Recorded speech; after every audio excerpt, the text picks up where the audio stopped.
Hi, everyone. We're just going to wait for Dr. Maslow to join and then we will begin. So we'll be starting in a few minutes.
Hi. Hi. Okay, 1 second. I'm going to join. Let me turn up my volume 1 second. Okay. Okay. Hi, I see Dr. Maslow joined us. Hi. Hi, how are you? Okay, good. Let's try to figure out the multitasking on the Insta Live. Hold on, let's do that as well. Let's see. 1 second. Live. Okay.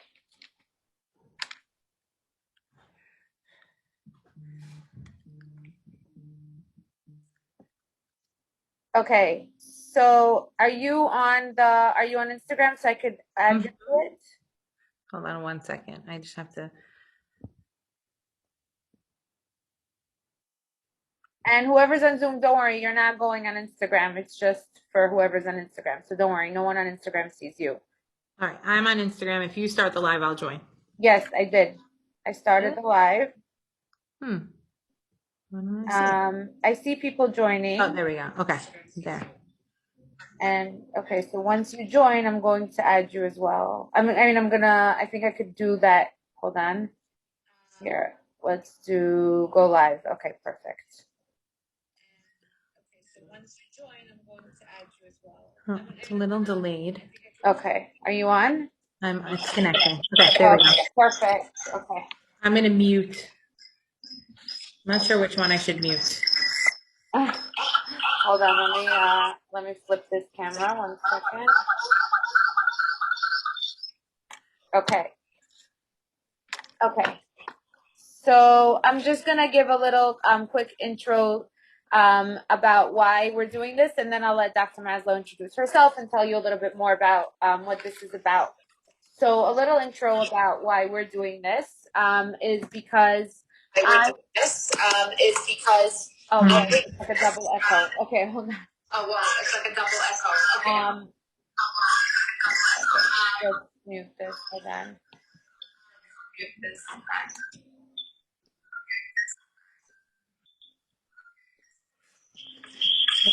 Okay. So a little bit of an intro about why we're doing this is for me personally, thank God, even though I never had to go through this, I have many friends and clients who did. And it's a little bit of what is that echo? Oh my God. Okay. So I think the best way is turn your volume down on your phone. Okay, let me try that. Okay. Okay, is that better? Yeah. Okay. So for myself personally, thank God I did not have to go through this. But because I have many friends and clients who did, or should have and didn't, I decided that it's a good topic to bring about for discussion and for awareness and for people to know about. In general, it has been a taboo topic that people think is like either embarrassing or taboo, while it should not be at all. And I thought that by having this forum with Dr. Maslow, who I hear from people who know her is very relatable and down to earth, and we'll explain it in regular, easy English terms, not medical terms, hopefully. And we'll just, like, this is meant to be an eye opener, whether it's for you or for someone you know, or if you've been considering anything to do with fertility, just listen, have an open mind, ask any questions. And we're also going to try to address things that I know you guys want to hear about, like period cravings and losing your period and things like that. But first, I'll just let Dr. Maslow introduce herself. Okay, so go for it. Hi, I'm hoping we don't have an echo. I see some people are commenting, but I think on my end, hopefully I figured out the echo. Um, so I'm Dr. Maslow. I'm a reproductive endocrinologist. I work at Extend Fertility in Manhattan, where I see, for the most part, see women who are interested in proactively preserving their fertility. I also see patients who are, general, kind of more traditional infertility patients. But my particular focus is often on women who are proactively attempting to preserve their fertility. I spend a lot of my day teaching women and educating women about the natural aspects of fertility, the limitations. What does it mean that fertility declines with age, and why, and what are some of the options that we can do about it? And it's something that I very much enjoy. And there's really a lot there. And the part of the challenge is that we are raised in a world where, as women, we are taught we can do lots of things and accomplish lots of things. But we're rarely actually given the tools to truly understand what are some of the limitations, just biologically, in terms of fertility and wanting to achieve all of our goals, including having families. Especially in the Orthodox community, we generally want to have large families.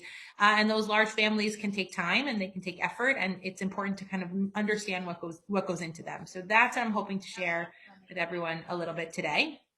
And thank you, Tanya, for having me. Of course. So I like what you said about that we think we could do it all, and we feel like we have a lot of time to do it all, because I know that's what I hear from a lot of my clients. Like, before they know it, yes, they have their career, they have their degree, they have it all, but then they're like, oh, whoops, what about the fact that I want to have children one day? So can you try to address both, like, if you're in the beginning of that, or even if you're already like, oh, wow, how did the years fly by? Like, what are some options? What are things that people could do? Sure. So before I even get to that, I'm going to take one step back and just kind of talk about, well, what does it mean that fertility declines with age? Like, why are we talking about it in terms of age? So women are born with all the eggs we'll ever have. We have the most eggs we'll ever have when we were babies inside our mother's wombs. And from the time we are born until menopause, we are constantly losing eggs. And eventually we run out, and that's when we go into menopause. And kind of where we are on our slope towards menopause is one aspect of our fertility, but often not the most important one. Because when somebody's trying to conceive each month, there's just one egg that's made available for pregnancy. And it's ultimately the quality of that one egg that's going to determine whether that's a month in which somebody could conceive. And what we know is that as women get older, abnormalities start to develop in these eggs that make them unable to produce healthy pregnancies. And so what you start to see is that more of the months are months in which someone doesn't conceive. And so naturally, we see that the length of time, the number of months to get pregnant, goes up as women get older. And along with that, the rates of infertility go up as women get older. And so the goal of something like egg freezing is to preserve a group of eggs that has a higher proportion of healthy eggs than you might have sometime in the future, so that if you ever find yourself needing infertility treatments, you may never need infertility treatments. It may not be with a first child, right? So we're talking in a community where we think, we're hoping to have large families, and someone's hoping to have 3, 4, 5, 7 children. That takes time. And when you start thinking about potentially conceiving some of those later children in your late 30s and early 40s, many women may run into trouble. And so if you find yourself needing infertility treatments, the chances of success with infertility treatments are directly related to the age of the eggs that are being used. So if somebody is 40, but she gets to use her 33-year-old eggs, then it's as if she's 33 and she's like tripled her chances of success. And so that's ultimately kind of the way I like to look at egg freezing as an option. So why is this whole topic such a taboo? Like, why are people afraid to talk about it? Why is it so taboo or secretive? I think it really comes down to the fact that in order to think about freezing eggs, you have to really take ownership of the fact that life is not really exactly where I expected it to be, right? There's no one who, graduates high school or graduates college and is like, okay, when I'm 30 something, I'm going to be single and freeze my eggs. That's never really a plan A. It's always a plan B. It's probably like a plan H. It's not really part of how we view our plan, our life goals. And so there's a real vulnerability to being able to grapple with that and say, okay, this is where life is right now. These are my options, and I'm going to be proactive about it rather than being reactive. And that's a hard thing to do. And it's uncomfortable. Like naturally, that's human nature is to be uncomfortable with that. And so I think people are uncomfortable, and that means that people are uncomfortable talking about it. But I have noticed, I started working at Extend and started doing this a little over 4 years ago. When I first started, every single one of my patients would say, nobody knows I'm here. I have not told a single soul that I'm doing this. I don't know anybody who's done this before. I'm not telling anybody. Now it's the opposite. Now I hear, I have lots of my patients are telling me, oh, tons of my friends have done this. I want to do this because I have so much support. I have lots of friends who are, helping me through this. And there's a lot of camaraderie around it in a way there wasn't a few years ago.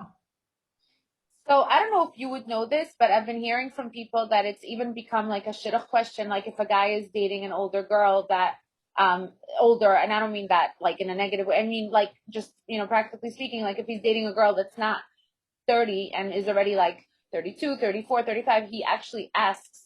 I don't know if this is true. Like maybe you can confirm that or I think I don't know. I'll tell you, several years ago, I talked to friends of mine who are shadchanim who, would say like the girls are all, the women are all talking about it. The men, like it's not even on their minds.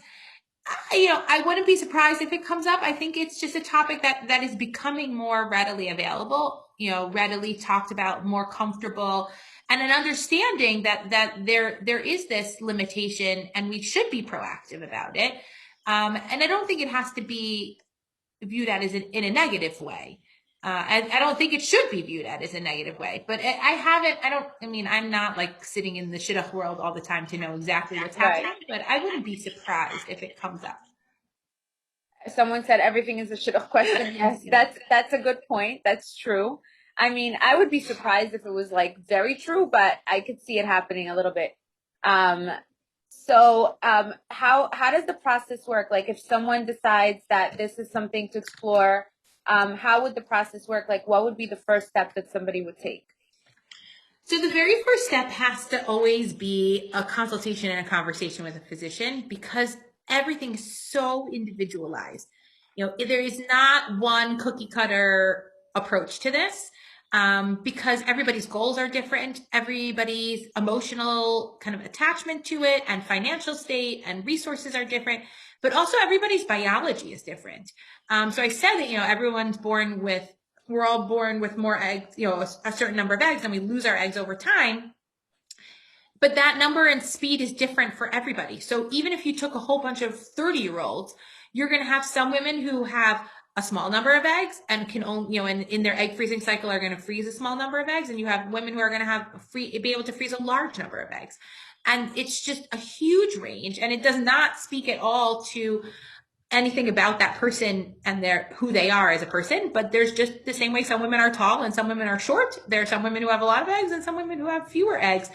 And that doesn't even always necessarily affect their fertility. But there's just a lot of the conversation has to be individualized. So the very first step is having a conversation with a doctor that includes talking about what your goals are. What are you trying to get out of this? What kind of family are you envisioning? Somebody who's envisioning a large family and doesn't have as much time to do it in might want to consider doing